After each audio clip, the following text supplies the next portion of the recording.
여보세요? 어디시라고요? 병원이요? 여보, 어디야? 왜 계속 전화 꺼져 있었어? 빨리 장례식장으로 와. 제 손은 떨리고 있었어요. 전화기 너머로 들려온 남편의 목소리는 차갑기만 했습니다. 미안한데, 나 지금 가족 여행 중이라서 못 가. 알아서 처리해. 그 순간 심장이 얼어붙는 것 같았습니다. 결혼 9년 그 어떤 순간보다 뼈아픈 배신이었죠. 불과 사흘 전까지만 해도 저는 그들에게 착한 며느리, 순한 아내였습니다. 시어머니는 제 앞에서 한숨을 쉬셨고 시누이는 우리 올케는 참 소박해라며 비웃었죠. 하지만 설마 엄마 장례식까지 외면할 줄은 몰랐습니다. 그런데 그들은 전혀 예상하지 못했습니다. 앞으로 일어날 일들을요. 대표님, 오늘도 오셨네요. 1층 로비에서 직원의 밝은 인사가 울려 퍼졌습니다. 그 순간 시댁 식구들의 얼굴이 새하얗게 변했습니다. 대표님이요? 설마. 이 건물이 당신 거라는 거예요? 제 한마디에 그들은 말 그대로 얼어붙었습니다. 단 몇 초 만에 뒤바뀐 상황. 무시하던 가난한 며느리가 780억 원 건물주였다는 충격적인 진실. 지금부터 여러분도 상상하지 못한 통쾌한 반전이 시작됩니다. 오늘 사연 시작하기 전 구독 버튼 눌러주시면 더 감동적인 사연을 전해드리는데 큰 힘이 됩니다. 저는 이지연, 31살의 평범한 회사원이었습니다. 중견기업 기획팀에서 월급 220만 원을 받으며 맞벌이로 살아가는 저는 7년간의 결혼 생활 동안 시댁 식구들로부터 끊임없는 무시와 모멸을 당하고 있었습니다. 그날도 어김없이 오전 6시 30분에 일어나 아침 준비를 시작했습니다. 거울에 비친 제 모습은 어느 직장인과 다르지 않았어요. 약간 지친 얼굴에 성실해 보이는 인상. 시댁에서 늘 하던 말처럼 착하게 생긴 얼굴이었습니다. 매일 아침은 돈 이야기로 시작되었습니다. 시어머니 회갑 선물로 80만 원짜리 한복을 준비했다고 하자 남편 민수의 얼굴에 실망이 역력했습니다. 겨우 그것밖에? 매형은 300만 원짜리 금팔찌 해드렸는데, 설거지하는 소리가 유난히 크게 들렸습니다. 가슴이 답답해졌습니다. 또 시누이 남편과의 비교였습니다. 결혼 이후로 지겹도록 들어온 그 말이었죠. 시누이 서연 씨의 남편 태주는 대기업 부장으로 연봉도 제 2배가 넘었고 강남에 아파트도 있었습니다. 하지만 그걸 모르는 건 아니면서도 민수는 항상 저를 그들과 비교했습니다. 미안해. 다음에는 더 좋은 걸로 준비할게. 제가 말했지만 민수는 이미 거실로 나가며 중얼거렸습니다. 그놈의 다음에, 맨날 다음. 그 말이 가슴에 비수처럼 박혔습니다. 그래도 더 이상 말하지 않았습니다. 이미 익숙해진 아침 풍경이었으니까요. 시동생 정우는 29살 공무원으로 늘 저를 우습게 봤습니다. 형수님, 좀 더 적극적으로 사셨으면 좋겠는데, 이러면 우리 형이 힘들잖아요. 이런 말을 자주 했습니다. 겉으로는 조언 같지만 속뜻은 형수님이 무능하다는 의미였죠. 점심시간 혼자 회사 근처 김치찌개 집에 앉아 생각했습니다. 오늘 저녁에는 또 어떤 얘기를 듣게 될까? 시어머니의 한숨, 시누이의 빈정거림, 시동생의 비아냥. 벌써 위가 쓰려왔습니다. 시어머니는 더욱 직설적이셨습니다. 며느리가 참 착하긴 한데 좀 더 야망이 있었으면 좋겠어. 우리 딸 서연이 남편 좀 봐. 벌써 부장까지 올라갔는데. 착하긴 하지만 부족하다는 시기였죠. 결혼 초부터 시댁 식구들은 저를 달갑지 않게 여겼습니다. 시어머니는 아들이 더 좋은 여자를 만날 수 있었는데 저 같은 평범한 사람과 결혼한 걸 아쉬워하셨습니다. 올케가 참 착하긴 한데 좀 더 센스가 있었으면 좋겠어. 시누이 서연 씨도 항상 이런 식으로 저를 평가했습니다. 착하긴 하지만 부족하다는 거죠. 시누이의 남편 태주는 대기업 부장으로 강남에 아파트도 있고 외제차도 몰았습니다. 가족 모임 때마다 그는 자연스럽게 대화의 중심이 되었습니다. 요즘 부동산 시장 어떻게 될 것 같아요? 우리 회사 전망으로는 강남 집값이 또 올랐더라고요. 우리는 잘 샀어. 그에 비하면 저는 정말 초라해 보였을 거예요. 가끔 제가 말을 꺼내려 해도 올케 생각은 어때요? 이런 식으로 형식적으로 물어볼 뿐이었습니다. 제가 무슨 말을 하든 큰 관심을 갖지 않았죠. 우리 며느리는 좀 더 적극적이었으면 좋겠는데. 시어머니도 비슷한 말씀을 자주 하셨습니다. 적극적이지 못하다는 건 결국 돈을 못 번다는 뜻이었죠. 가족 모임 때마다 저는 구석에 앉아 조용히 식사만 했습니다. 대화에 끼어들려 해도 자연스럽게 저만 빠지는 분위기가 만들어졌습니다. 자, 정훈이 승진 축하하고. 서연이 내 차 바꾼 것도 축하해. 태준이 부장 승진도 축하하고. 모든 화제는 시댁 식구들을 중심으로 돌아갔습니다. 저는 마치 그 자리에 없는 사람처럼 취급당했습니다. 간혹 제 이야기가 나와도 지현 씨는 요즘 어때요? 별일 없죠. 이런 식의 형식적인 질문뿐이었습니다. 제가 어떤 일을 하는지, 어떤 어려움이 있는지에 대한 진짜 관심은 없었습니다. 유일한 위로는 엄마 박순이와의 시간이었습니다. 지난 주말에도 엄마와 함께 동네 치킨집에서 맥주를 마셨습니다. 63세의 엄마는 항상 제 이야기를 끝까지 들어주셨습니다. 지연아, 요즘 많이 힘들어 보이는구나. 엄마, 제가 너무 무능해서 그런가 봐요. 무슨 소리야? 넌 충분히 잘하고 있어. 너처럼 직장 생활 안 하고 살림만 하는 여자들도 많은데. 넌 두 가지 일을 같이 하고 있잖아. 엄마의 손은 세월의 무게를 담고 있었지만 여전히 따뜻했습니다. 그 손이 제 어깨를 두드려 줄 때마다 마음이 조금씩 풀렸습니다. 시댁에서는 저를 그냥 없는 사람 취급해요. 시어머니는 저만 보면 한숨부터 쉬시고, 시동생은 대놓고 무시하고, 남편마저 요즘엔 저한테 관심이 없는 것 같아요.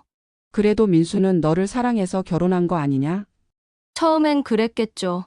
하지만 지금은 저도 모르겠어요. 엄마는 맥주잔을 내려놓고 멀리 하늘을 바라보셨습니다. 그 표정에는 뭔가 깊은 생각이 담겨 있었습니다. 지연아, 사람이 살다 보면 힘든 시기가 있는 법이야. 하지만 너는 분명히 좋은 사람이고 언젠가는 그들도 내 가치를 알게 될 거야. 언젠가요? 시간이 많이 지났는데도요. 믿어라, 지연아. 시간이 모든 걸 보여줄 거야. 그리고 엄마는 잠시 말을 멈추시더니 제 손을 꽉 잡으셨습니다. 엄마가 너한테 해줄 수 있는 일이 있다면 뭐든지 하고 싶다. 너무 힘들어하지 마라. 그때는 엄마의 그 말이 그냥 위로의 말씀이라고 생각했습니다. 63세의 공무원 연금으로 소박하게 사시는 엄마가 저를 위해 해주실 수 있는 일이 뭐가 있겠어요? 하지만 지금 생각해보면 엄마는 이미 모든 걸 준비하고 계셨던 것 같습니다. 평생 검소하게 사시면서도 딸을 위해서는 상상할 수 없는 일을 해내고 계셨던 거죠. 엄마의 집은 35년 된 낡은 연립주택이었습니다. 벽지도 오래되고 가전제품도 모두 15년은 넘은 것들이었습니다. 하지만 엄마는 이 정도면 혼자 살기엔 충분하다며 만족해 하셨습니다. 냉장고에는 늘 김치와 반찬 몇 개가 전부였고, TV는 20인치 브라운관이었습니다. 에어컨도 없어서 여름엔 선풍기로 버티셨죠.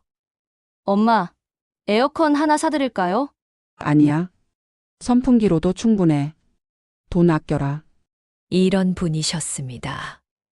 그런 엄마였기에 시댁에서도 장모님은 그나마 검소하시다며 인정해 주셨습니다. 하지만 그것도 결국 저와 비교해서 하는 말이었습니다. 장모님은 공무원이셨으니 그래도 품위가 있으신데 지연이는 이런 식의 평가였으니까요. 둔하다는 말. 겉으로는 칭찬 같지만 실제로는 무능하다는 뜻이었습니다. 결혼 생활 동안 수없이 들은 그 단어였습니다. 제가 다니는 회사는 직원 50명 정도의 중견 기업이었습니다. 기획팀에서 일하는 저는 늘 성실하게 업무를 처리했지만 특별히 두각을 나타내지는 못했습니다. 지연아, 오늘 시어머니 회갑이라며. 시댁에서는 널 어떻게 대해? 옆자리 김 과장님이 선의로 물어보셨습니다. 하지만 저에게는 참 대답하기 어려운 질문이었습니다. 그냥 뭐, 그럭저럭이요. 아, 시댁 눈치 보기 참 힘들지. 나도 결혼 초에는 그랬어. 근데 시간 지나면 나아지더라. 과장님은 모르셨을 겁니다. 저에게는 벌써 7년이 지났지만 나아지기는커녕 점점 더 어려워지고 있다는 걸 말이에요. 그때 핸드폰에 카톡이 왔습니다. 시동생 정훈에게서였습니다. 형수님, 오늘 엄마 회갑인데 괜찮은 차 빌려서 와요. 지하철 타고 오면 우리 가족 체면 안 서니까요. 렌터카비만 해도 20만 원. 이번 달 생활비도 빠듯한 상황에서 또 다른 부담이었습니다. 하지만 거절할 수도 없었습니다.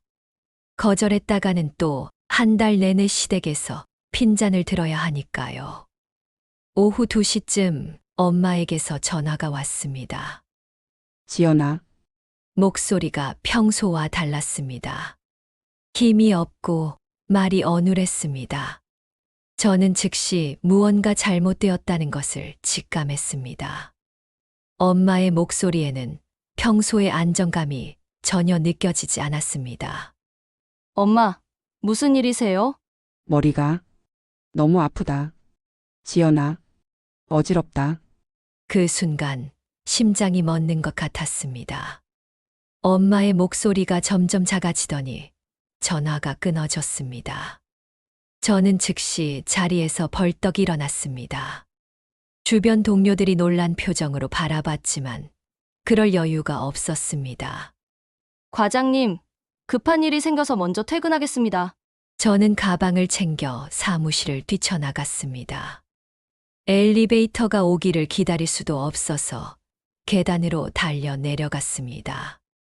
회사에서 엄마 집까지는 지하철로 50분 정도 걸렸지만 택시를 잡았습니다.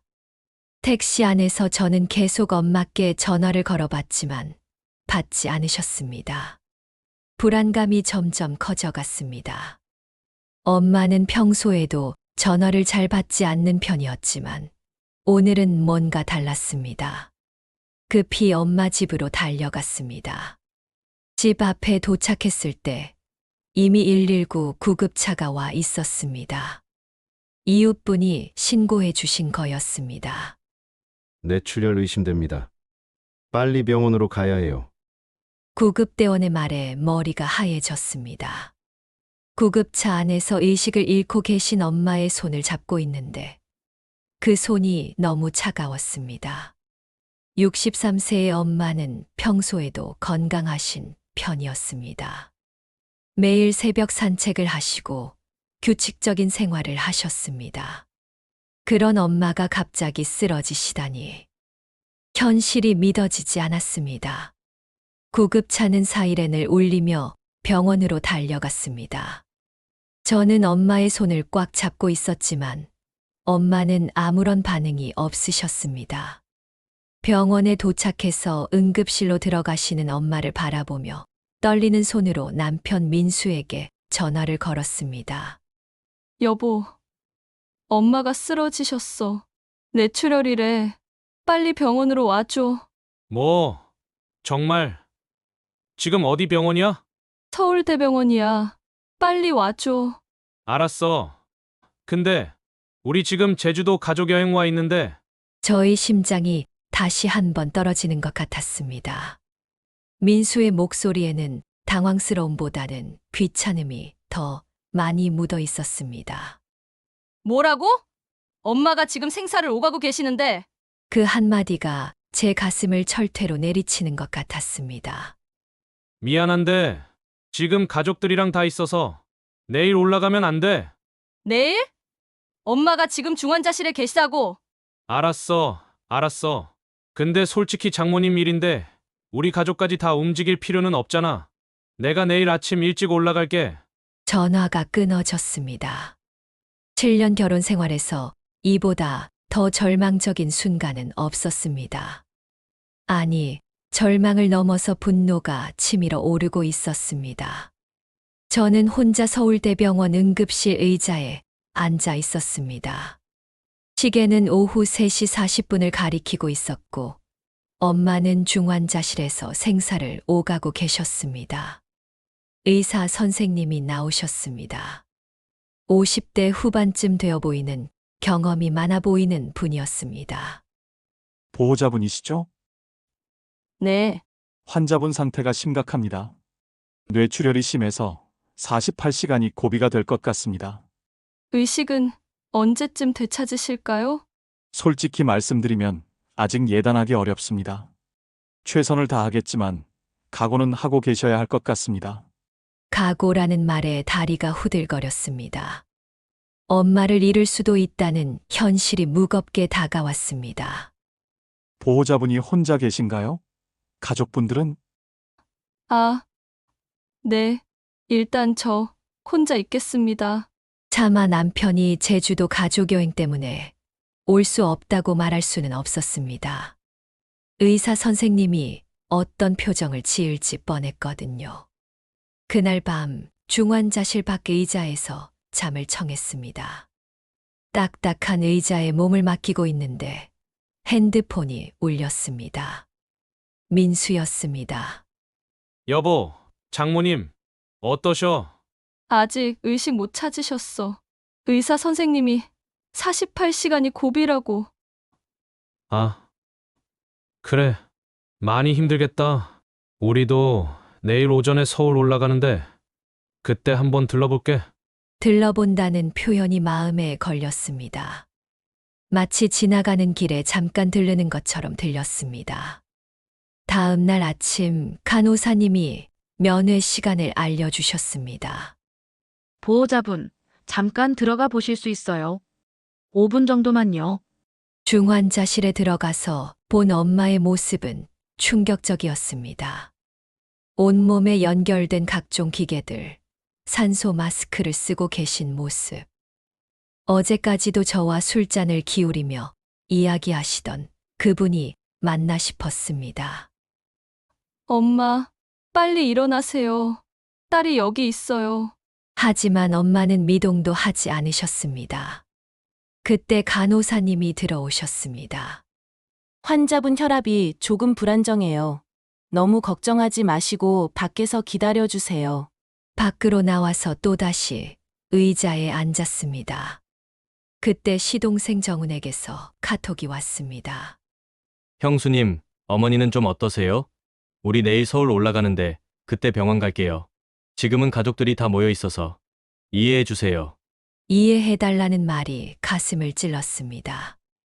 가족들이 모여 있다는 건 결국 저는 그 가족에 포함되지 않는다는 뜻이었습니다. 병원 밤이 길고 추웠습니다. 저는 딱딱한 의자에서 몸을 뒤척이며 잠 못 이루는 밤을 보냈습니다. 자판기 커피로 목을 축이고 창밖으로 보이는 새벽 풍경을 바라보며 엄마의 안위만을 걱정했습니다. 다음 날 오후 회사 동료들이 문병을 와주었습니다. 김 과장님과 팀원 몇 명이었습니다. 지연아, 많이 힘들겠다. 혹시 필요한 거 있으면 언제든 연락해. 어머니 상태는 어떠셔? 우리가 교대로라도 지킬 테니까 너도 좀 쉬어. 회사 동료들의 따뜻한 마음이 오히려 더 서글펐습니다. 정작 가족이어야 할 사람들은 제주도에서 즐기고 있는데 남인 동료들이 더 걱정해 주니까요. 동료들은 과일 바구니와 현금 봉투까지 가져왔습니다. 많은 금액은 아니었지만 그 마음이 너무나 고마웠습니다. 정작 시댁 식구들로부터는 병원비 걱정만 들었는데 동료들은 제 처지를 진심으로 걱정해 주었습니다. 지연아, 혹시 병원비 문제 있으면 말해. 우리끼리라도 도울 수 있어. 김 과장님의 말에 제 눈시울이 붉어졌습니다. 이런 따뜻함을 정작 가족에게서는 느낄 수 없다는 현실이 더욱 서글펐습니다. 동료들이 간 후 저는 다시 혼자가 되었습니다. 중환자실 앞 대기실에는 다른 환자 가족들도 있었습니다. 모두들 비슷한 표정으로 초조하게 기다리고 있었습니다. 옆에 앉아 있던 할머니가 저에게 말을 걸었습니다. 딸이 혼자 계시네요. 가족분들은 어디 계세요? 아, 잠시 다른 일이 있어서. 저는 차마 진실을 말할 수 없었습니다. 가족들이 제주도 가족여행을 가서 올 수 없다고 어떻게 말할 수 있었겠습니까?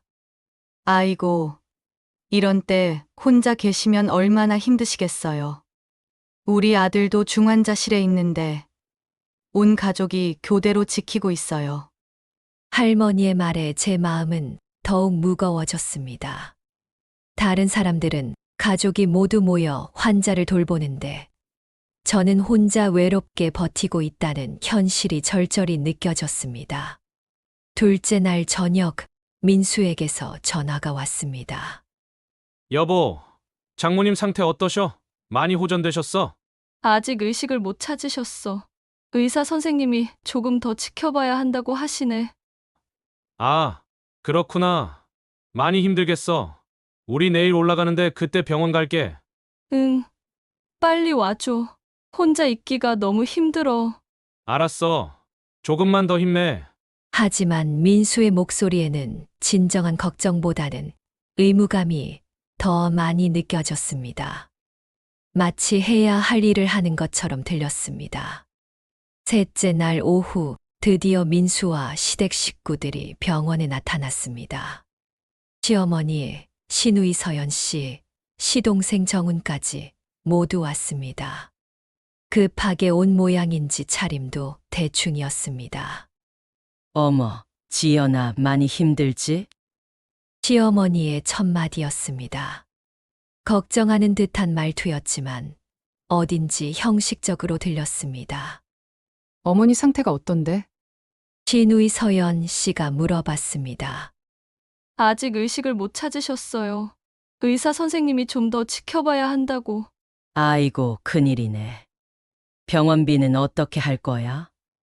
시어머니의 걱정은 엄마의 건강보다 병원비가 먼저인 것 같았습니다.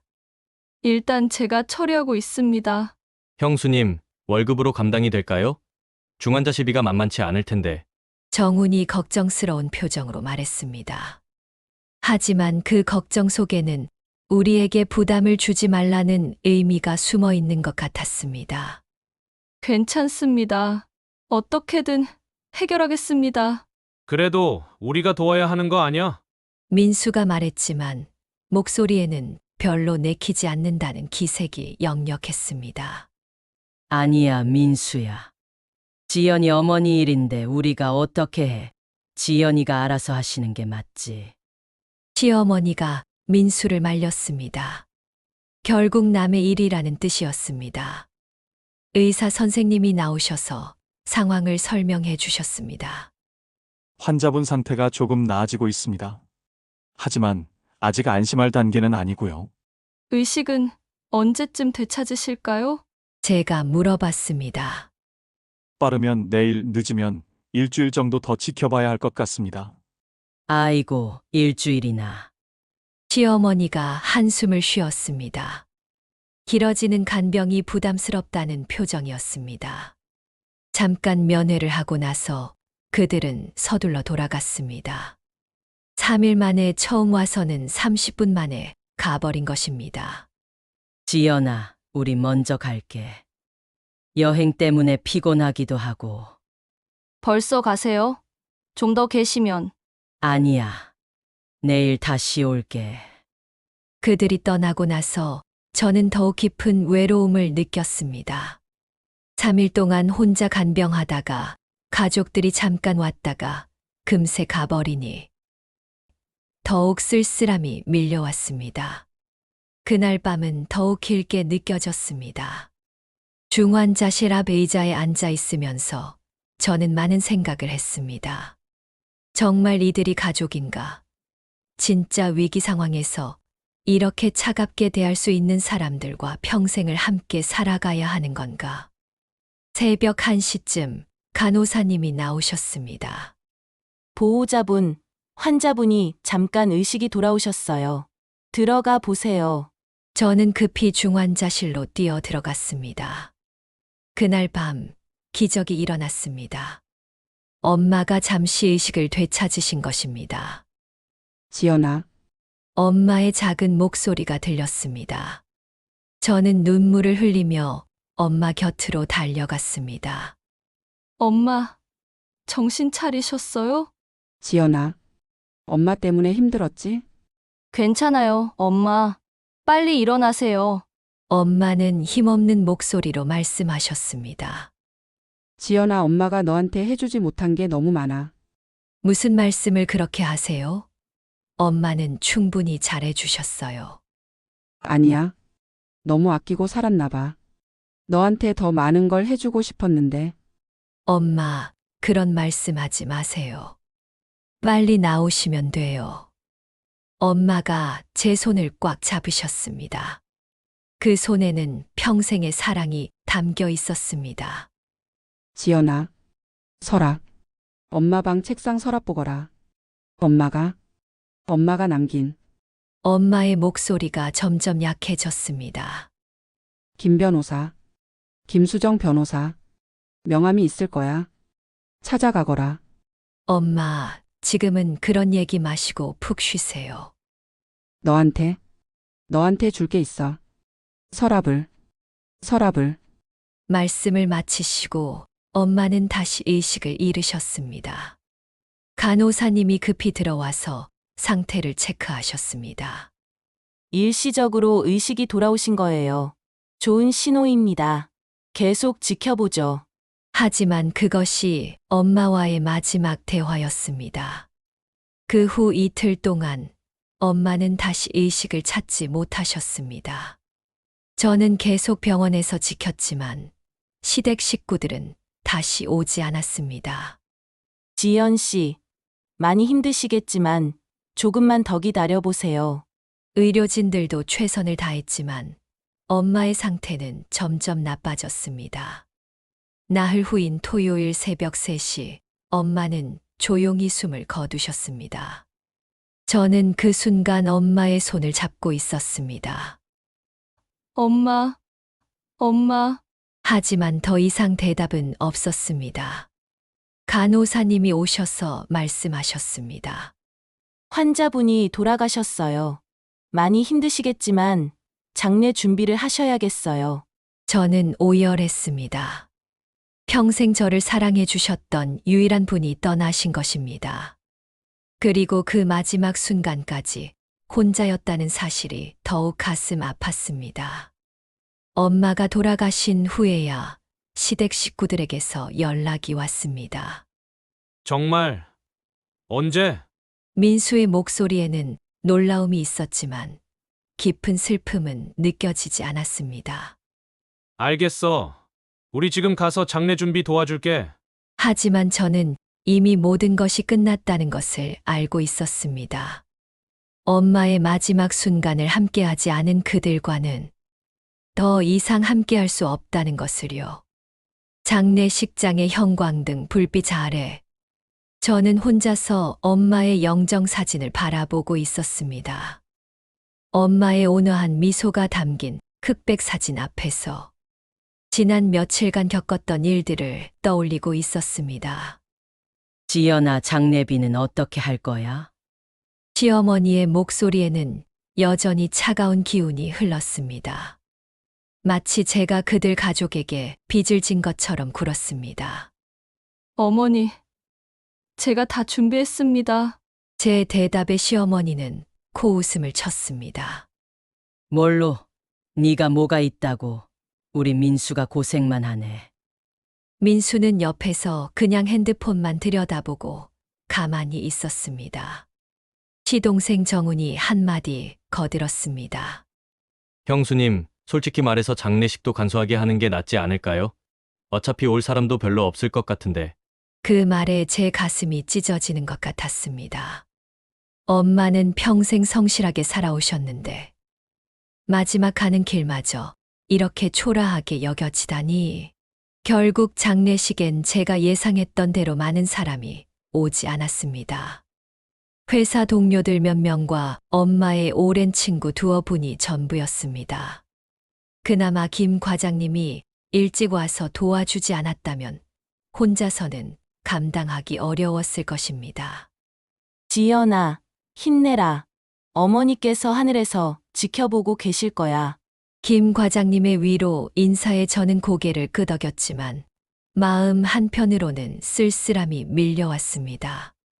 시댁 식구들은 오후 늦게 마지못해 나타났습니다. 시어머니의 얼굴에는 빨리 끝났으면 좋겠다는 표정이 역력했습니다. 조문하는 내내 시계를 들여다봤습니다. 고인의 명복을 빕니다. 형식적인 절 한 번 올리고는 그들은 친척들끼리 모여서 따로 이야기를 나눴고 저에게는 관심도 없어 보였습니다. 민수야, 우리 일찍 가자. 애들 학원 시간도 있고. 신우이의 말에 민수가 저를 바라봤습니다. 여보, 우리도 일찍 갈게. 저는 믿을 수 없었습니다. 엄마의 장례식인데 마치 의무적으로 참석한 먼 친척처럼 굴고 있었거든요. 민수 씨, 아직 장례가 끝나지 않았는데. 그런 건 당신 혼자서도 할 수 있잖아. 우리까지 여기 있을 필요는 없지. 그 순간 저는 깨달았습니다. 제가 지금까지 얼마나 외로운 결혼 생활을 해왔는지를요. 장례를 모두 마치고 엄마의 집으로 돌아왔을 때는 이미 밤이 깊었습니다. 텅 빈 집안에 혼자 앉아 있으니 엄마의 빈자리가 실감났습니다. 저는 엄마가 생전에 말씀하신 서랍을 열어봤습니다. 정말로 김수정 변호사라는 명함이 있었고 그 밑에는 엄마의 손편지가 정성스럽게 접혀 있었습니다. 편지 봉투에는 사랑하는 딸 지연에게라고 엄마의 정성스러운 글씨로 적혀 있었습니다. 저는 떨리는 손으로 편지를 펼쳤습니다. 지연아, 이 편지를 읽고 있다는 건 엄마가 먼저 떠났다는 뜻이겠구나. 엄마가 살아있는 동안 제대로 말해주지 못했던 이야기들이 참 많다. 엄마가 평생 아끼며 산 이유가 있단다. 너에게 더 큰 것을 물려주기 위해서였어. 내 아버지가 돌아가시면서 엄마에게 당부하신 말씀이 있었거든. 여보, 지연에게 푼돈을 주지 말고 큰 축을 만들어주세요. 그 아이가 세상에서 당당하게 살 수 있도록 해주세요. 그 말씀을 지키기 위해 엄마는 25년 동안 모든 것을 아껴가며 부동산에 투자했단다. 내가 먹고 싶어 하는 것도 사주지 못하고 좋은 옷도 사주지 못해서 미안했지만 더 큰 그림을 그리고 있었어. 김수정 변호사를 찾아가거라. 강남구 역삼동에 있는 법무법인 세비치다. 모든 것을 설명해 줄 것이다. 엄마가 평생 모은 것들의 전체 규모를 알면 깜짝 놀랄 거야. 그리고 지연아, 엄마가 마지막으로 하고 싶은 말이 있다. 사람은 진짜 사랑하는 사람과 함께 살아야 한다. 돈 때문에, 체면 때문에 억지로 참고 사는 것은 진짜 삶이 아니란다. 내가 행복하지 않다면 용기를 내서 새로운 선택을 해도 괜찮다. 엄마는 내가 어떤 선택을 하든 너를 믿고 응원할 거야. 사랑한다, 딸아. 엄마가. 편지를 읽는 내내 제 눈에서 눈물이 멈추지 않았습니다. 엄마가 평생 말없이 저를 위해 준비해 주신 사랑이 이렇게 컸다니. 그리고 마지막 당부까지 마치 제 마음을 다 알고 계신 것 같았습니다. 그날 밤 민수와 이야기를 나누게 되었습니다. 민수 씨, 나한테 솔직히 말해줘. 민수가 진지한 표정으로 저를 바라봤습니다. 왜? 무슨 이야기인데? 나를 사랑해? 그 질문에 민수의 손이 멈췄습니다. 핸드폰에서 고개를 들어 저를 바라봤지만 대답은 쉽게 나오지 않았습니다.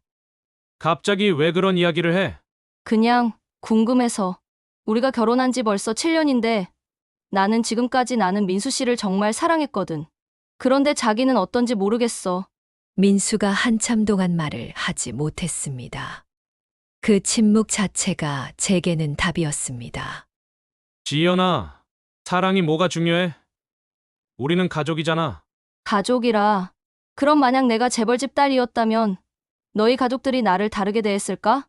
민수가 잠시 당황하는 표정을 지었다가 이내 솔직하게 대답했습니다. 당연하지. 세상이 원래 그런 거 아니야? 돈 있는 사람한테는 다 잘해주는 거고 없는 사람한테는 뭐 그렇지 않겠어? 너무나 솔직한 대답이었습니다. 어떤 미화도 어떤 변명도 없는 날 것 그대로의 진실이었습니다. 그럼 민수 씨도 마찬가지야? 내가 돈이 많았다면, 우리 집이 부자였다면 나를 더 사랑했을까? 사랑보다는 더 편했을 거야. 솔직히 말해서 현재 우리 생활이 빠듯한 건 사실이잖아. 제 마음속에서 무언가가 완전히 무너져 내렸습니다. 결혼 7년 동안 품고 있던 마지막 희망마저도 그 순간 제 마음이 완전히 정해졌습니다. 엄마의 편지에서 읽었던 마지막 당부가 머릿속에 울렸습니다. 진짜 사랑하는 사람과 함께 살아야 한다는 말씀이. 민수 씨, 나 자기랑 이혼하고 싶어. 민수가 깜짝 놀라며 저를 쳐다봤습니다. 뭐라고? 갑자기 왜 그런 말을 해? 갑자기가 아니야. 사실 오랫동안 생각해왔어. 우리는 서로를 사랑하지 않아. 민수 씨도 방금 인정했잖아. 지연아, 결혼 생활이 다 그런 거야. 처음에 사랑 감정이 계속 유지되는 부부가 어디 있어? 나는 더 이상 이렇게 살 수 없어. 민수의 얼굴이 점점 굳어졌습니다. 지연아, 장모님 돌아가시고 정신이 이상해진 거 아니야? 이혼하면 너는 뭘로 살 건데? 위자료 줄 돈도 없는데. 그런 건 내가 알아서 할게. 알아서 한다고? 내가 지금 재산이 뭐가 있다고 그런 말을 해? 민수의 목소리가 점점 날카로워졌습니다. 평소와는 다른 제 단호한 모습에 당황하고 있는 것 같았습니다. 민수 씨, 우리 서로 솔직해지자. 자기도 나와 계속 살고 싶지 않을 거 아니야. 차라리 이번 기회에 정리하는 게 서로에게 좋을 것 같아. 민수가 한참 동안 저를 바라보더니 고개를 끄덕였습니다. 지연아, 내가 너를 많이 아프게 했구나. 미안해. 그제야 민수도 자신이 얼마나 저를 홀대해왔는지 깨닫는 것 같았습니다. 하지만 이미 늦었습니다. 제 마음은 완전히 식어버렸거든요. 미안하다고 해서 달라질 건 없어. 우리는 애초에 서로 다른 사람이었어. 나는 진정한 사랑을 원했지만 자기는 안정적인 생활을 원했던 거야. 둘 다 틀린 건 아니지만 서로에게는 맞지 않는 거지. 그날 밤 저는 엄마의 방에서 잠을 잤습니다. 마지막으로 엄마의 온기가 남아있는 이 방에서 새로운 인생을 시작할 결심을 다졌습니다. 엄마께서 평생에 걸쳐 준비해 주신 선물이 무엇인지 궁금했지만 그보다 더 큰 선물은 이미 받았다는 생각이 들었습니다. 용기를 낼 수 있는 마지막 기회를 주신 것이었습니다. 내일 아침 저는 김수정 변호사를 찾아갈 예정이었습니다. 엄마의 유산이 무엇인지 확인하는 것과 동시에 이혼 절차에 대해서도 상담을 받을 생각이었습니다. 다음 날 월요일 저는 회사에 연차 휴가를 냈습니다. 엄마의 장례식 때문이라고 말씀드리니 김 과장님도 흔쾌히 허락해 주셨습니다. 지연아, 힘든 시간일 텐데 충분히 쉬고 와. 회사 일은 걱정 말고. 김 과장님의 따뜻한 배려에 감사 인사를 드리고 저는 강남구 역삼동에 있는 법무법인 새빛을 찾아갔습니다. 지하철을 타고 가면서도 마음이 복잡했습니다. 엄마께서 과연 어떤 이야기를 남겨두셨을까요? 법무법인 새빛은 25층 규모의 고급 오피스 빌딩 18층에 자리 잡고 있었습니다. 유리문을 열고 들어서자 깔끔하고 현대적인 인테리어가 눈에 들어왔습니다.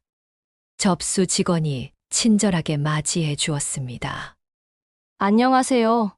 김수정 변호사님을 뵈러 왔는데요. 이지연이라고 합니다. 아, 이지연 님이시군요. 변호사님께서 기다리고 계십니다. 이쪽으로 안내해 드릴게요. 김수정 변호사는 40대 후반으로 보이는 단정한 인상의 분이셨습니다. 회색 정장을 단정하게 차려입고 계셨고 눈가에는 세월의 지혜가 묻어 있었습니다. 이지연 님이시죠? 순이 어르신의 따님. 변호사님의 목소리에는 깊은 존경심이 담겨 있었습니다.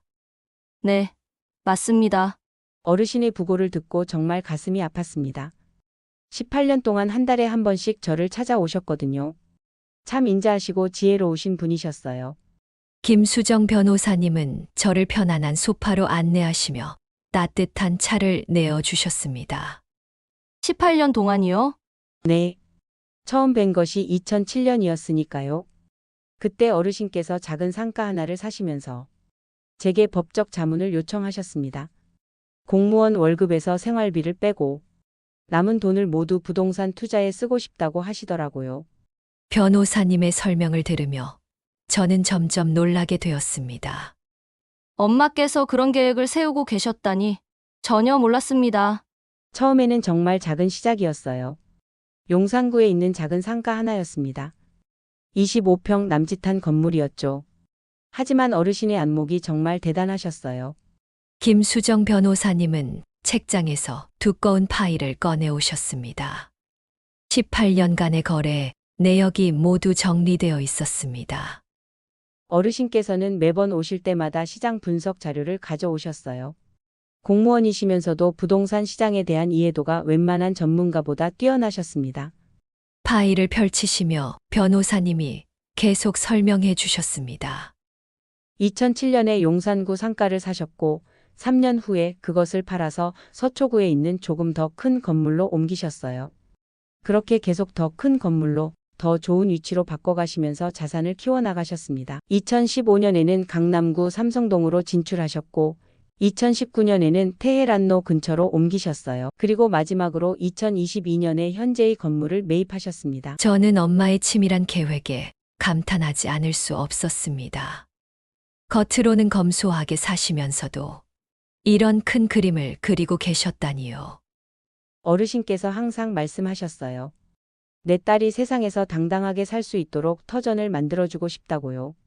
그래서 단 한 번도 그 수익으로 개인적인 사치를 부리지 않으셨습니다. 변호사님이 한 장의 서류를 제 앞에 놓으셨습니다. 부동산 등기 부등본이었습니다. 현재 어르신 명의로 되어 있는 부동산입니다. 제가 본 주소는 믿을 수 없었습니다. 강남구 테헤란로 318번지. 바로 강남 한복판. 그것도 최고급 업무지구였습니다. 이게 정말 저희 엄마 명의인가요? 변호사님이 또 다른 서류를 꺼내 보여주셨습니다.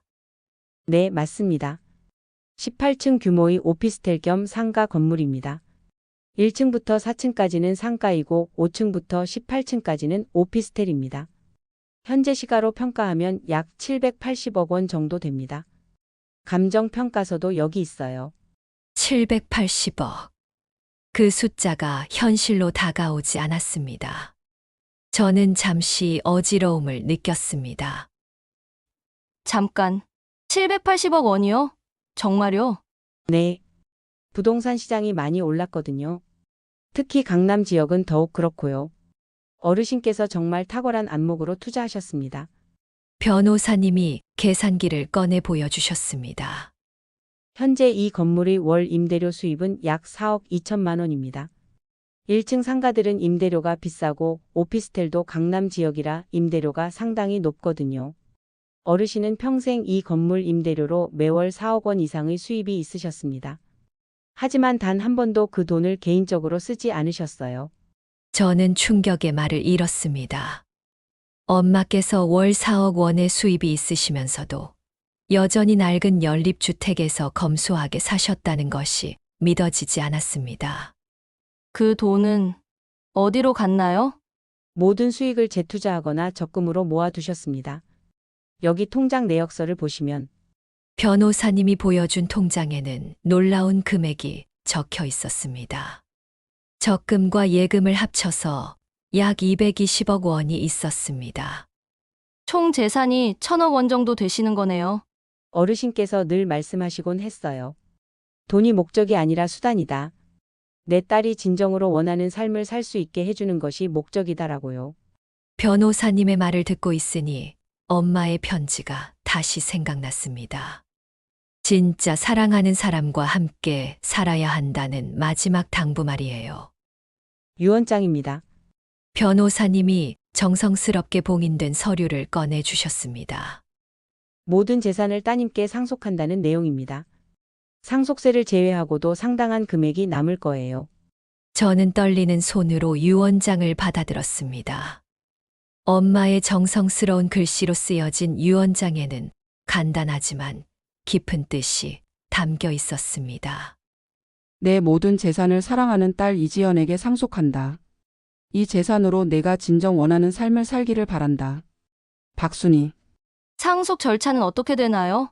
서류가 이미 다 준비되어 있어서 복잡하지 않을 겁니다. 대략 3개월 정도면 모든 절차가 완료될 것 같아요. 변호사님이 친절하게 설명해 주셨습니다. 그리고 당장 필요하시면 건물 관리 회사를 통해 임대료는 바로 받으실 수 있어요. 매월 정기적으로 들어오니까 생활에는 전혀 문제가 없으실 겁니다. 그렇게 하루 만에 저는 평범한 회사원에서 1,000억 원의 자산가가 되었습니다. 믿어지지 않았습니다. 김수정 변호사님과 상속에 관한 이야기를 마친 후 저는 잠시 망설였습니다. 하지만 엄마의 편지를 다시 떠올리며 용기를 냈습니다. 변호사님, 한 가지 더 부탁드리고 싶은 일이 있습니다. 네, 말씀해 보세요. 이혼 소송을 의뢰하고 싶습니다. 김수정 변호사님이 잠시 놀란 표정을 지으셨습니다. 이혼 소송이요? 갑작스럽게 왜? 사실 오래전부터 생각하고 있던 일입니다. 그런데 엄마께서 돌아가시고 나서 확실해졌어요. 저는 지난 몇 년간 있었던 일들을 차근차근 설명했습니다. 시댁 식구들의 냉대, 민수의 변한 마음, 그리고 결정적으로 엄마 장례식에서 있었던 일들까지. 엄마 장례식 때 시댁 식구들이 어떻게 행동했는지 보고 깨달았습니다. 우리는 서로 사랑하지 않아요. 변호사님은 심각한 표정으로 제 이야기를 들어주셨습니다. 그런 일이 있으셨군요. 하지만 이혼은 신중하게 결정하셔야 합니다. 특히 지금 상황에서는 지금 상황이라면? 어르신의 유산을 상속받게 되시잖아요. 그 상태에서 이혼을 하게 되면 재산 분할 문제가 복잡해질 수 있습니다. 김수정 변호사님이 자세히 설명해 주셨습니다. 일반적으로 혼인 기간 중에 형성된 재산은 부부 공동 재산으로 봅니다. 하지만 이번 경우는 좀 특별해요. 어떤 점에서요? 어르신의 재산은 혼인 전부터 형성되기 시작했고 혼인 기간 중에도 지연님 개인의 기여나 노력과는 무관하게 형성된 재산입니다. 더구나 상속 재산이죠. 변호사님이 판례집을 뒤적이며 설명을 계속했습니다. 상속 재산은 원칙적으로 고유 재산으로 분류됩니다. 특히 이 경우처럼 피상속인이 명확한 의지로 특정인에게만 상속한다는 유언을 남긴 경우에는 더욱 그렇죠. 그럼 민수가 재산 분할을 요구할 수 없다는 뜻인가요? 완전히 불가능하지는 않습니다. 하지만 상당히 제한적일 것 같아요. 특히 혼인 기간이 상대적으로 짧고 남편 측에서 재산 형성에 기여한 부분이 없다면 말이죠. 저는 안도의 숨을 쉬었습니다. 그럼 어떻게 진행하면 될까요? 우선 협의 이혼을 시도해 보시는 것이 좋겠습니다.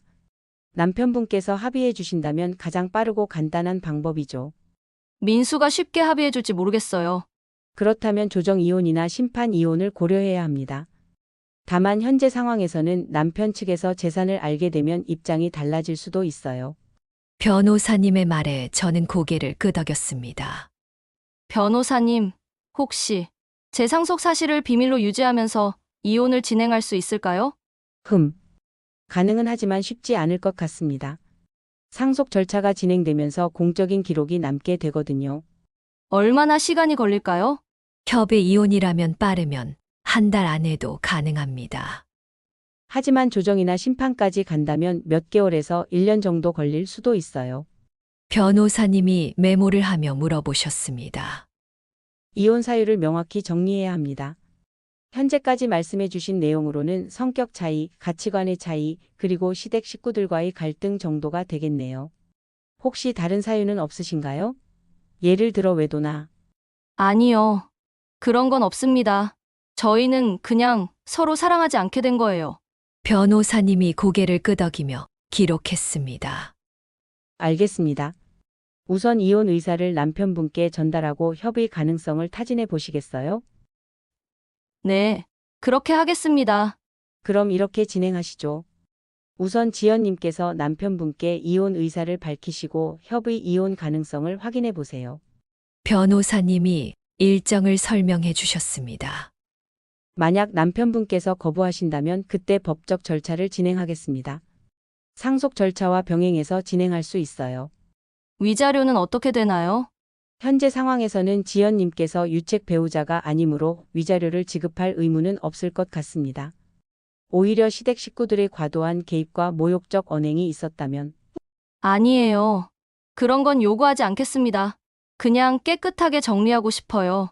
변호사님이 제 말에 고개를 끄덕였습니다.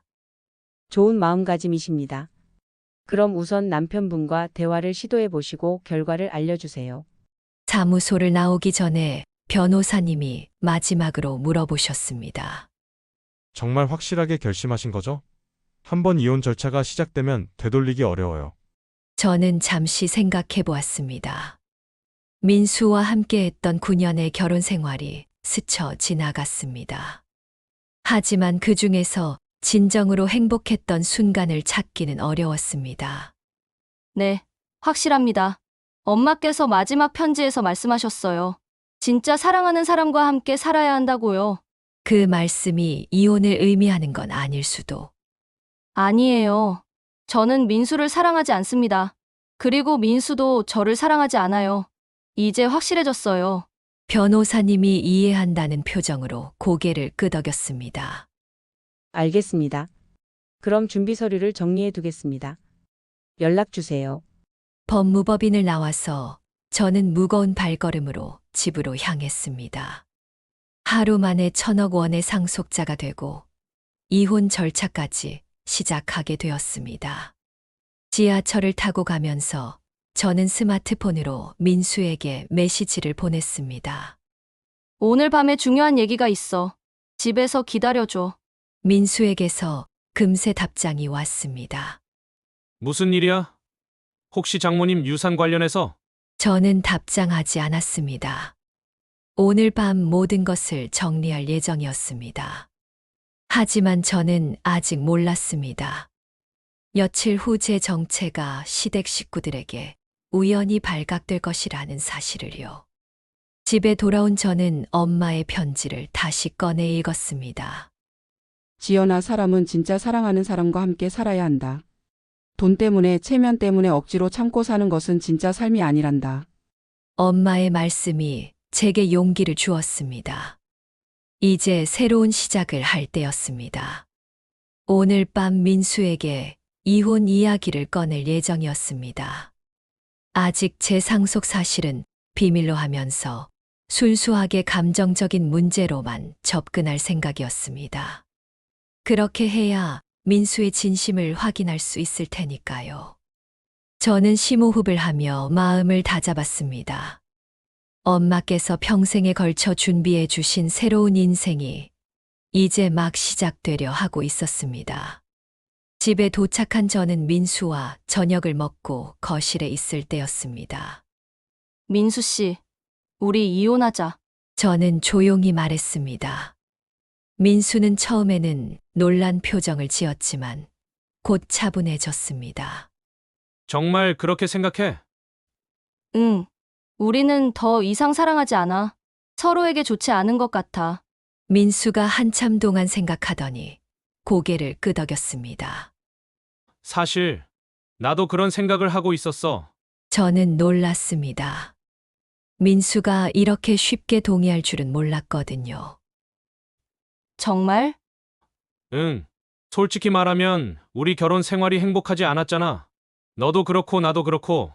민수의 솔직한 대답에 저는 씁쓸함을 느꼈습니다. 역시 서로에게 진심이 없었던 것이었습니다. 다음 날 민수가 시댁에 이혼 소식을 알렸습니다. 저는 시댁 식구들이 어떤 반응을 보일지 궁금했습니다. 저녁에 시어머니에게서 전화가 왔습니다. 지연아, 민수한테 들었어. 이혼한다고? 네, 어머니. 죄송합니다.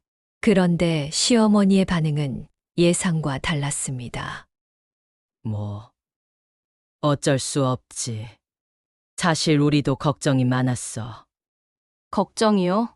민수가 너무 고생하는 것 같아서 말이야. 경제적으로도 빠듯하고. 저는 믿을 수 없었습니다. 마치 제가 민수에게 짐이 되고 있었다는 식으로 말하고 있었습니다. 어머니, 나쁜 뜻은 아니고 그냥 서로 맞지 않는 것 같았어. 이번 기회에 정리하는 것도 좋을 것 같아. 전화를 끊고 나서 저는 허탈했습니다. 그동안 서운한 게 있으면 풀고 잘 지내보라고 할 줄 알았는데 7년간의 결혼 생활이 이렇게 쉽게 정리될 일이었다니. 며칠 후 시동생 정훈에게서 연락이 왔습니다. 형수님, 이혼할 거라는 소식 들었어요. 응. 미안해요. 아니에요. 사실 저희도 예상하고 있었어요. 정훈의 말에 저는 또 한 번 놀랐습니다. 예상하고 있었다고? 네. 형수님이랑 형이 별로 안 맞는 것 같았거든요. 그리고 정훈이 잠시 머뭇거리더니 계속 말했습니다. 솔직히 말하면 형수님 수입으로는 형이 원하는 생활에 보탬을 주기 어려웠잖아요. 저는 말문이 막혔습니다. 결국 돈 문제였던 것입니다. 형수님도 이제 자유로워지셨으니까 더 좋은 사람 만나세요. 저희 형도 다른 사람 만날 수 있고요. 정훈의 말에서 저는 그들의 진심을 알 수 있었습니다. 저와의 이혼을 오히려 반기고 있었던 것입니다. 다음 주에는 시누이 서연 씨까지 찾아왔습니다. 옳게. 안타깝네. 이혼하게 되어서. 괜찮아요. 사실 내가 민수한테 몇 번 말했거든.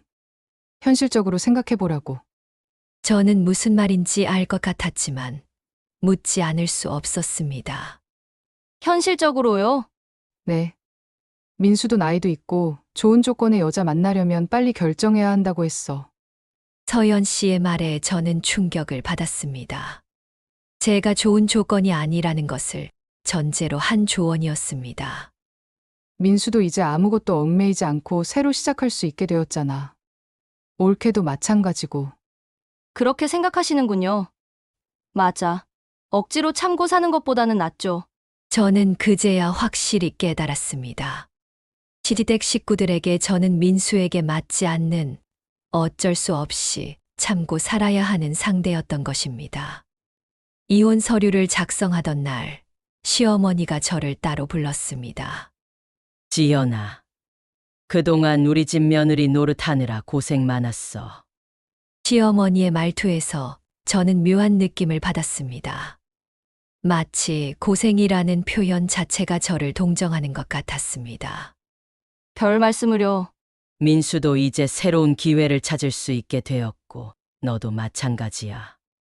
너도 너 수준에 맞는 좋은 사람 만나길 바래. 너 수준에 맞는 이라는 표현에 저는 쓴웃음을 지었습니다. 끝까지 저를 낮게 보고 있었습니다. 김수정 변호사님의 예상대로 협의, 이혼은 순조롭게 진행되었습니다. 민수도 시댁 식구들도 모두 협조적이었습니다. 재산은 어떻게 할 거야? 민수가 물어봤습니다.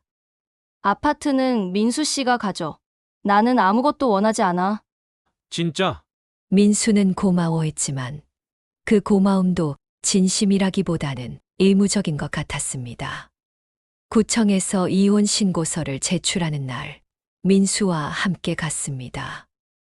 우리 정말 이혼하는구나. 민수가 중얼거렸습니다. 후회 안 해? 저는 물어봤습니다. 아니, 이게 맞는 것 같아. 지연아, 너도 그렇지? 응. 둘 다 아쉬움보다는 안도감이 더 컸습니다. 7년간의 결혼 생활이 이렇게 담담하게 끝나는 것이 오히려 자연스러웠습니다. 이혼 신고서에 도장을 찍으면서 저는 생각했습니다. 이제 정말 자유다. 이혼 후 저는 원래 살던 아파트를 나와서 엄마 집으로 이사했습니다. 아직 엄마의 온기가 남아있는 그 집에서 새로운 삶을 준비하고 싶었습니다. 시댁 식구들과는 깨끗하게 인사를 나눴습니다. 그들은 모두 밝은 표정이었습니다. 마치 골치 아픈 문제가 해결된 것처럼. 지연아, 건강하게 잘 살아. 시어머니의 인사에 저는 고개를 끄덕였습니다. 어머니도 건강하세요. 민수 씨 잘 부탁해요라는 말은 하지 않았습니다. 더 이상 상관없는 일이었으니까요. 혼자가 된 저는 처음으로 진정한 자유를 느꼈습니다. 아무에게도 눈치 보지 않고 아무의 시선도 신경 쓰지 않아도 되는 자유. 김수정 변호사님에게서 연락이 왔습니다. 지연님, 상속 절차가 거의 마무리되어 갑니다. 다음 주부터는 임대료 수입을 받으실 수 있어요. 감사합니다. 그리고 이혼도 깨끗하게 정리되셨네요. 다행히 복잡하지 않았네요. 네. 오히려 상대방이 더 원했던 것 같아요. 변호사님이 쓴웃음을 지었습니다. 세상 참 아이러니하죠. 몇 개월 후면 그분들이 어떤 반응을 보일지. 저도 그 말에 쓴웃음을 지었습니다. 하지만 이제는 상관없었습니다. 제 새로운 인생이 시작되고 있었으니까요. 며칠 후, 저는 제가 소유한 건물을 정식으로 점검해 보기로 했습니다. 이제 제가 진짜 건물주가 된 것을 실감해 보고 싶었습니다. 그런데 저는 몰랐습니다. 그날 테헤랄로 건물에서 누구를 만나게 될지를요. 이혼이 완료된 지 3주가 지난 화요일 오후였습니다. 저는 마침내 제가 소유한 건물을 정식으로 점검해 보기로 했습니다. 상속 절차가 모두 완료되어 이제 법적으로도 완전한 건물주가 되었습니다. 이제 정말 내 건물이구나. 테헤랄로의 우뚝 선 18층 건물을 올려다보며 저는 아직도 믿어지지 않는다는 표정을 지었습니다. 몇 주 전까지만 해도 평범한 회사원이었는데 지금은 1,000억 원 규모의 건물주가 되어 있었습니다. 1층 로비로 들어서자 관리소장 최 씨가 반갑게 맞이했습니다. 대표님, 오늘은 무엇을 점검해 보시겠어요? 우선 전체적인 현황부터 파악해보고 싶어요. 임대 현황이나 시설 상태 같은 것들 말이에요. 좋습니다. 준비해둔 자료가 있어요. 저와 관리소장이 로비 한쪽 테이블에서 건물 관리 현황에 대해 이야기를 나누기 시작했습니다. 임대료 수입 현황, 공실률, 보수 계획 등 건물주로서 알아야 할 모든 것들을 차근차근 설명받고 있었습니다. 월 임대료 수입이 정말 4억 2천만 원이나 되는군요. 네. 강남 지역 프리미엄이 있어서 임대료가 상당히 높은 편입니다. 특히 1층 상가들은. 그때였습니다. 건물 입구에서 익숙한 목소리들이 들려왔습니다. 여기가 그 유명한 테헤랄로 건물이구나. 정말 크네. 8층이나 되네. 저는 그 목소리를 듣고 깜짝 놀랐습니다. 돌아보니 시어머니와 민수 그리고 시동생 정훈이 로비로 들어오고 있었습니다. 시누이 서연 씨와 그 남편 태준 씨도 함께였습니다. 왜 여기에? 저는 당황했지만 그들이 저를 알아보지 못하도록 재빨리 몸을 돌렸습니다. 하지만 로비가 그리 넓지 않아 완전히 숨기는 어려웠습니다. 와, 진짜 고급스럽다. 여기 1층 카페가 인터넷에서 엄청 유명하다더라. 민수가 주변을 둘러보며 감탄했습니다. 맞아. 강남 한복판이니까 여기 임대료가 얼마나 비쌀까? 이런 건물 주인은 정말 부럽다. 태준 씨가 부러운 듯 말했습니다. 이런 건물 하나만 있으면 평생 일 안 해도 되겠네. 월세만으로도 엄청날 것 같은데. 정훈이 건물을 올려다보며 말했습니다. 저는 그들의 대화를 들으며 쓴 웃음을 지었습니다. 불과 3주 전에 저와 이혼한 것을 축하던 그들이 지금은 이 건물 주인을 부러워하고 있었습니다. 그들은 1층 카페로 향했습니다. 저는 안도의 숨을 쉬었지만 그 순간이었습니다. 1층 카페의 친절한 여직원이 저에게 다가왔습니다. 20대 후반의 밝은 미소를 지닌 직원으로 제가 건물을 자주 방문하면서 얼굴을 익혔던 분이었습니다. 대표님, 오늘도 오셨네요. 직원의 밝고 큰 목소리가 로비 전체에 울렸습니다. 특히 대표님이라는 단어가 선명하게 들렸습니다. 평소 드시던 아메리카노 가져다 드릴까요? 아니면 오늘은 다른 음료 드실래요?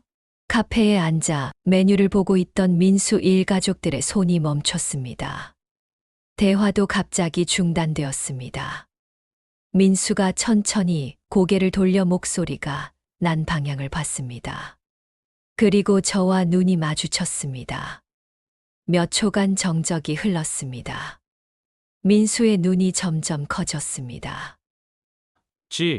지연아. 떨리는 목소리가 조용한 카페 안에 울렸습니다. 다른 가족 구성원들도 모두 제 쪽을 바라봤습니다. 카페 직원은 상황을 모르고 계속 말했습니다. 대표님, 참고로 오늘 7층에 새로 입주하신 회사에서 인사드리러 온다고 하시던데 언제 시간 되세요? 대표님. 시어머니가 입을 가리며 작은 소리로 중얼거렸습니다.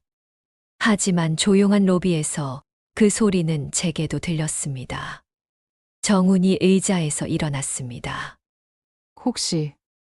혹시 저분이 서연 씨가 손으로 입을 막았습니다. 설마 그럴 리가. 저는 더 이상 피할 수 없다는 것을 깨달았습니다.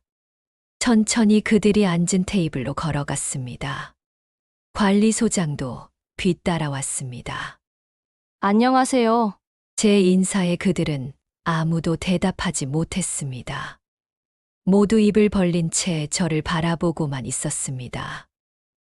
그게 무슨 뜻이야? 민수가 어리둥절한 표정으로 물어봤습니다. 무슨 뜻이 뭔가요? 아까 카페 직원이 당신을 대표님이라고. 아, 그거요? 저는 담담하게 대답했습니다. 이 건물이 제 거라는 뜻이에요. 그 순간 테이블에 앉아 있던 모든 사람들의 얼굴이 새하얗게 변했습니다. 마치 유령을 본 것처럼. 뭐라고? 시어머니가 떨리는 목소리로 되물었습니다. 이 건물 전체가 제 소유입니다. 제 차분한 설명에 태준 씨가 의자에서 미끄러질 뻔했습니다. 그런 농담을.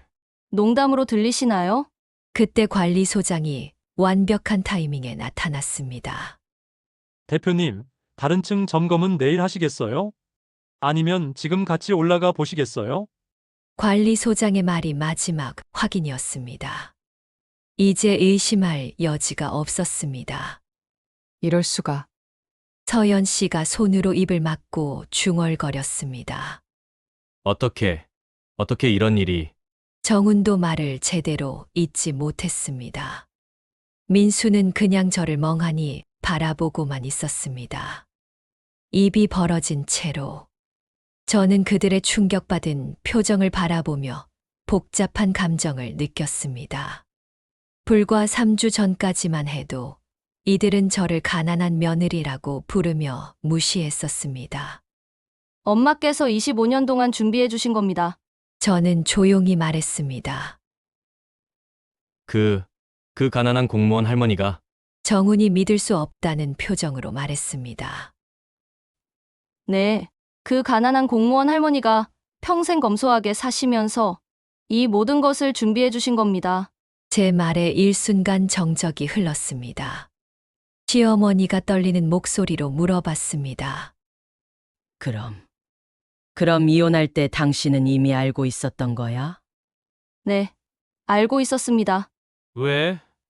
왜 말하지 않았어? 민수가 간신히 입을 열었습니다. 말할 필요가 있었나요? 어차피 여러분은 제가 가난하다고 생각할 때도 저를 사랑하지 않았잖아요. 제 차분한 대답에 그들은 아무 말도 할 수 없었습니다. 그리고 솔직히 말씀드리면 저는 계속 말했습니다. 여러분이 이혼을 반겼던 것도 알고 있어요. 민수 씨가 이제 더 좋은 조건의 여자를 만날 수 있다고 말씀하셨죠? 정훈의 얼굴이 빨갛게 달아올랐습니다. 지연, 그건 아니야. 잘못된 말씀. 아니에요. 여러분 입장에서는 당연한 생각이었죠. 저는 전혀 화를 내지 않았습니다. 오히려 이해한다는 듯이 말했습니다. 다만 이제 알게 되었겠지만 여러분이 생각하시는 좋은 조건이 이미 여기 있었다는 거예요. 태준 씨가 머리를 감싸 안았습니다. 이런 일이 저도 이혼해서 다행이에요. 저는 담담하게 말했습니다. 이제야 진짜 저를 사랑해줄 사람을 찾을 수 있으니까요. 그들은 모두 아무 말도 할 수 없었습니다.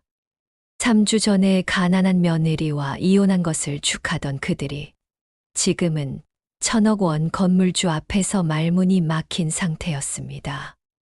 지연아, 시어머니가 간신히 입을 열었습니다. 이제 와서 뭐라고 말해야 할지. 아무 말씀 안 하셔도 돼요. 이미 다 끝난 일이에요.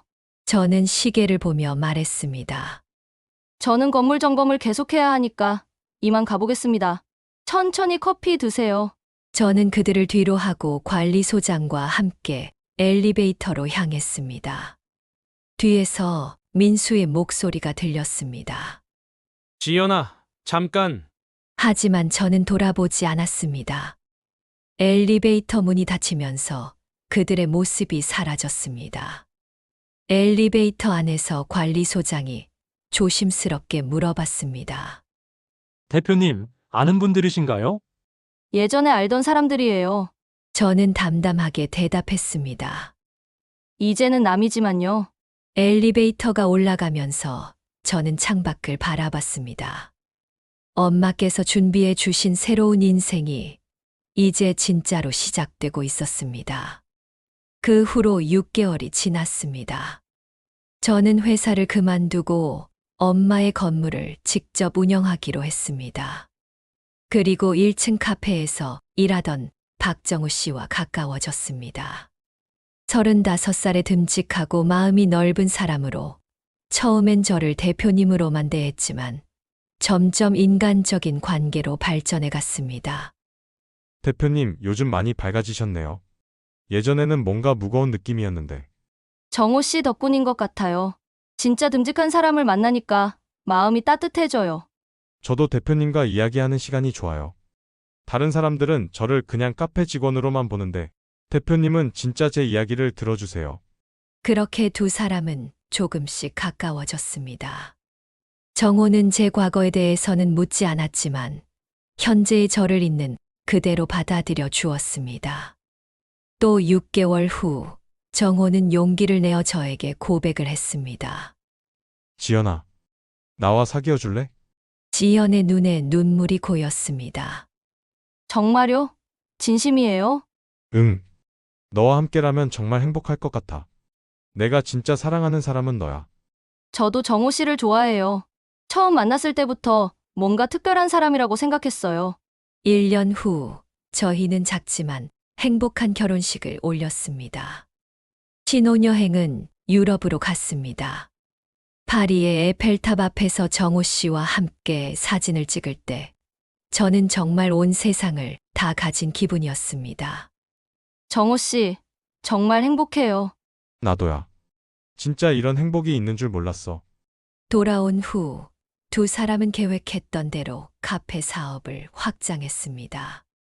따뜻한 카페라는 이름으로 여러 지점을 냈는데 단순한 카페가 아니라 정말 어려운 사람들이 와서 따뜻한 식사도 하고 상담도 받을 수 있는 공간으로 만들었습니다. 저는 엄마의 묘소에서 조용히 말했습니다. 엄마, 이제 정말 행복해요. 진짜 행복이 뭔지 알겠어요. 그리고 이 모든 것이 엄마의 사랑 덕분이라는 것도요. 감사해요, 엄마. 엄마의 마지막 선물은 돈이 아니었습니다. 바로 진정한 행복을 찾는 방법이었습니다. 그리고 저는 깨달았습니다. 진짜 사랑은 조건이 아니라 마음에서 시작된다는 것을요. 여러분, 오늘 이야기 어떠셨나요? 이 이야기가 여러분께 작은 용기를 드릴 수 있었다면 좋겠습니다. 억지로 참고 사는 삶이 아니라 진짜 사랑하는 사람과 함께하는 삶의 소중함을요. 오늘 이야기가 감동적이었다면 구독과 좋아요 눌러주시면 더 좋은 이야기를 만드는 힘이 됩니다. 다음 이야기도 기대해 주세요. 실제 있었던 일을 바탕으로 한 더욱 감동적이고 통쾌한 이야기들을 준비하고 있습니다. 여러분 모두 진정한 행복을 찾으시길 바랍니다. 감사합니다.